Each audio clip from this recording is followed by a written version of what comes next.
Allah made me not good at some things. I have a limit. I'm not good at accounting. I'm not good at remembering conversations. My mother is.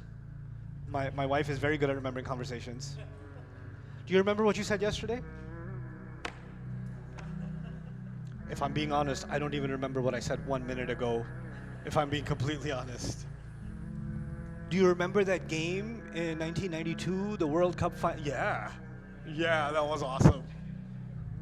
But do you remember what you said yesterday? Nope. I got nothing. There are some people that can remember some things, not remember other things. I'm good at creativity, not good at management. This is the thing. There are some people very good at organizing, but not very good at patience. Right? Happens. Usually organized people, very impatient people. It's the thing. All right? Because they see any chaos around them, they're like, you know. So here's the thing. Yes, I have free will, I have choice, but I have intellectual limits. I have capability limits. I have physical limits. There's a limit to my height. There's a limit to my strength. There's a limit to my physical ability.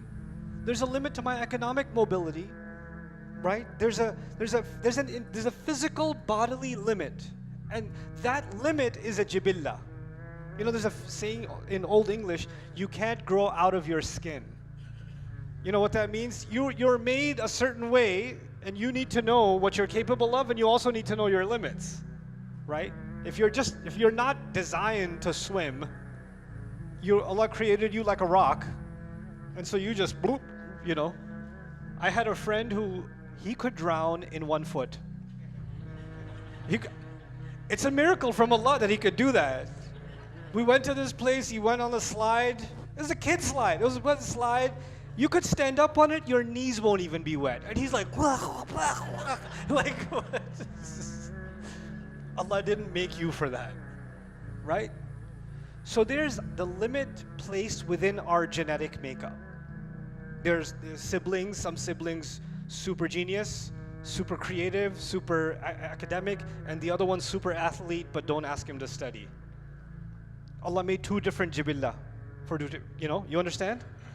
So there is this body that Allah gave us, and this mind, these genetics that Allah gave us that are all different for all of us. The path that Allah chose, that He says He guided you to a path. The path He made was unique to you. And the path He made for me was unique to me. Based on my jibillah, physically, and outside of my jibillah, my environment. This is what psychology tells us. Human personality is made up of 2 things. It's made up of your genetics and it's made up of your environment. That's what modern psychology basically tells you, right? And Quran is also talking about how within that environment, like the hadith says, everybody was born on fitrah, parents make them Jews, Christians, and that's environment, isn't it? Right? So your environment and your genetics, within that, Allah gave you a path. Now, a farmer who lives with his kids out on top of a mountain somewhere, and he has to choose the right path. His right path is a different one. And the manager of a multi-million-dollar organization, he's a VP or something like that, his jibillah and his path is a different one. The choices he has to make or she has to make are different ones, you understand?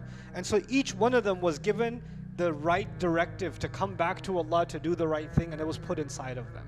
This is the jibillah from the body point of view.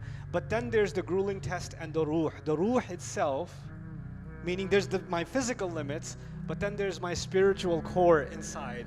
That spiritual core also exists inside me. It also has a voice.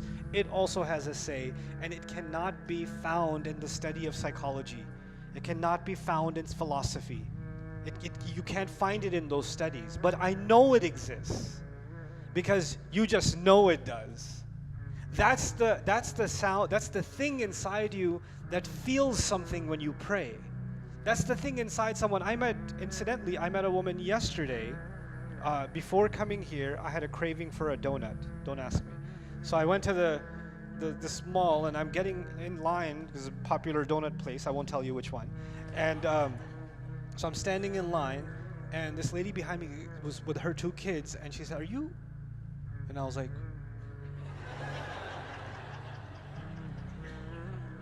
"Yeah." And she started crying her face off. I don't know the face because she was wearing a mask, but what I could see, crying.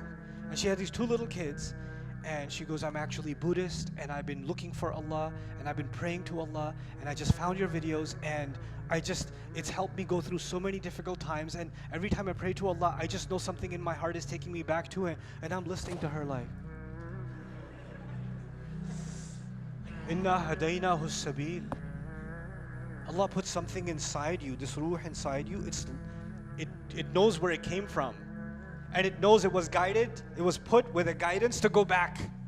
So it's always finding a way back. Inna hadaynahu sabil. So this is actually the test of the ruh itself.